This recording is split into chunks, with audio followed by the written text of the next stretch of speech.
Hello viewers, আসসালামু আলাইকুম। আবারও চলে এলাম নতুন আরও একটি ভিডিও নিয়ে। এই ভিডিওটি দেখার জন্য এবং আমার চ্যানেলের সাথে থাকার জন্য আপনাদের সবাইকে জানাচ্ছি অনেক ধন্যবাদ। গাজরের একটা জনপ্রিয় ডেজার্ট হলো গাজরের পায়েস। পুষ্টি ও স্বাদে ভরপুর, ছোট বা বড় সকলের পছন্দের ডেজার্ট গাজরের পায়েস। আবার এটাকে আমরা গাজরের শ্যামাইও বলতে পারি। আমার আজকের রেসিপি গাজরের পায়েস। আশা করি রেসিপিটি ভালো লাগবে। এখানে লাগবে আমাদের গাজর। গাজরের সেমাই বা পায়েস রান্না করার জন্য এখানে গ্রেটার দিয়ে গ্রেট করে নেওয়া গাজর নিয়েছি। আর গাজরগুলো গ্রেটারের চিকন অংশ দিয়ে এভাবে চিকন চিকন করে গ্রেট করে নিয়েছি। এবার আমরা মূল রান্নায় চলে যাব। চুলা একটা প্যানের মধ্যে নিয়ে নিচ্ছি 2 টেবিল চামচ ঘি।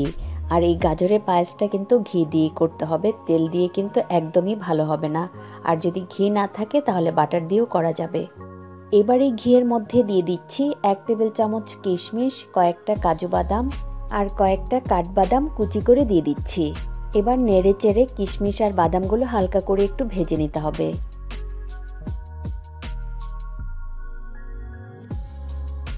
বাদামগুলো ভাজা হয়ে গেলে সুন্দর একটা ফ্লেভার যখন বের হবে, বাদামগুলো আমি একটা বাটির মধ্যে তুলে নিচ্ছি।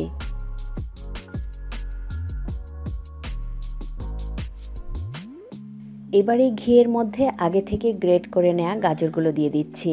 আর এখানে 2 কাপের মতো গাজর আছে। এবার অনবরত নেড়ে চেড়ে চুলার আঁচ মিডিয়ামে রেখে গাজরগুলো খুব ভালো করে ভেজে নিতে হবে। মোট কথা, গাজরের মধ্যে যে রস বা পানি আছে সেই পানিটা খুব ভালো করে শুকিয়ে নিতে হবে। আর গাজরগুলো ভাজার পরে কিন্তু ঝরঝরে হয়ে যাবে। খেয়াল রাখতে হবে গাজরগুলো ভাজার সময় যেন কোনো অবস্থাতেই প্যানের গায়ে লেগে না যায় বা পুড়ে না যায়।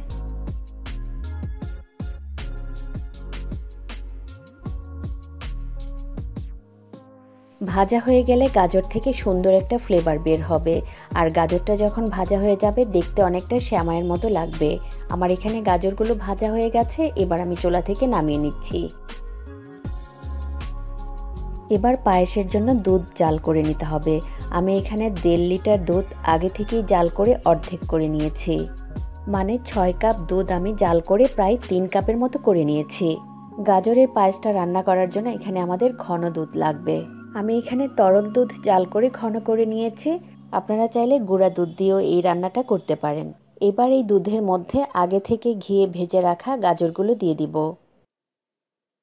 গাজরগুলো দিয়ে দুধের সঙ্গে খুব ভালো করে নেড়েচেড়ে একটু রান্না করে নিতে হবে। এখানে ভাজার সময় কিন্তু গাজরটা প্রায় সেদ্ধ হয়ে গেছে। আমি আরও 2-3 মিনিটের মতো দুধের মধ্যে একটু জাল করে নিব। পায়েসটাকে একটু ঘন করার জন্য এখানে আধা কাপ দুধের মধ্যে 2 টেবিল চামচ চালের গুঁড়ো খুব ভালো করে মিশিয়ে নিয়েছি। আর আমি এখানে পোলার চালের গুঁড়া নিয়েছি। এবার সব কিছু খুব ভালো করে নেড়েচেড়ে একটু সময় রান্না করে সেদ্ধ করে নিতে হবে।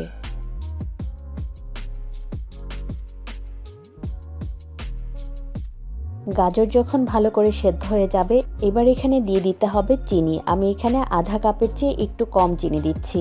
মিষ্টির পরিমাণটা যে যতটুকু খেতে পছন্দ করেন সেভাবেই দিয়ে নেবেন।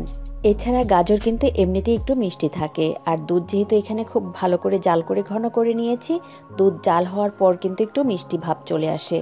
তাই মিষ্টির পরিমাণটা আপনারা আপনাদের পছন্দ মতো বাড়িয়ে কমিয়ে নিতে পারেন। ফ্লেভারের জন্য দিয়ে দিচ্ছি সামান্য একটু এলাচ গুঁড়া। আর আগে থেকে যে বাদামগুলো ভেজে রেখেছিলাম সেই বাদামগুলো দিয়ে দিচ্ছি। এবার আমি পায়েসটাকে আরও প্রায় 4 থেকে 5 মিনিটের মতো খুব ভালো করে জাল করে নিব। পায়েসটা কিন্তু অলরেডি হয়ে গেছে। তারপরেও আরও একটু সময় জাল করে নিব। এতে করে পায়েসটা কিন্তু খুব সুন্দর ঘন হয়ে যাবে। আমার এখানে পায়েসটা হয়ে গেছে। আর এটা জাল করে কিন্তু খুব বেশি দুধটা টানিয়ে ফেলবেন না। একটু পাতলা থাকা অবস্থায় চুলা থেকে নামিয়ে ঠান্ডা করে নিতে হবে। আর ঠান্ডা হয়ে যাওয়ার পর কিন্তু একটু ঘন হয়ে যাবে। আমার এখানে পায়েসটা ঠান্ডা হয়ে গেছে। এবার যে কোনো পছন্দ মতো পাত্রে ঢেলে পরিবেশন করতে পারেন। এটা ঠান্ডা খেতে ভীষণই মজা হয়। আশা করি আজকের এই সহজ রেসিপিটি আপনাদের ভালো লেগেছে। আমার ভিডিওটি ভালো লাগলে একটা লাইক দিবেন, কমেন্ট করবেন, আপনার ফ্রেন্ডস অ্যান্ড ফ্যামিলির সাথে শেয়ার করে দিবেন। আর আমার চ্যানেলটি সাবস্ক্রাইব করবেন। ইনশাআল্লাহ আপনাদের সাথে কথা হবে পরবর্তী ভিডিওতে। সেই পর্যন্ত সবাই সুস্থ থাকবেন এবং নিরাপদে থাকবেন। আল্লাহ হাফেজ।